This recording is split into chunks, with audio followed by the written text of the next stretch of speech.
তখন শুধু সাধারণ কথাই নয়, একটা ইঙ্গিতপূর্ণ মন্তব্য যা রুচির বাইরে। আমরা দেখেছি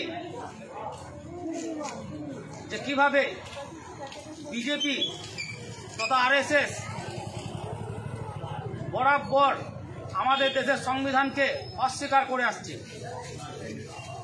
তার কারণ একটাই, কারণ বি.আর. আম্বেদকর যখন সংবিধান রচনা করে তিনি রেখেছিলেন সমাজে পিছিয়ে পড়া অংশের মানুষ, বিশেষ করে এসসি অংশের মানুষ, সারা দেশে যা দলিত নামে পরিচিত, সেই দলিত অংশের মানুষ কিভাবে সমাজে বঞ্চিত এবং শোষিত হয়।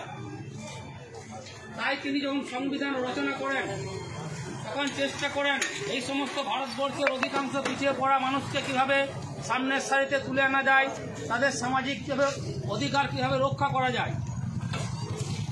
তাই তিনি সংবিধানে এইসব জাতির মানুষদের অধিকার রক্ষার স্বার্থে অনেক আইন প্রণয়ন করেন।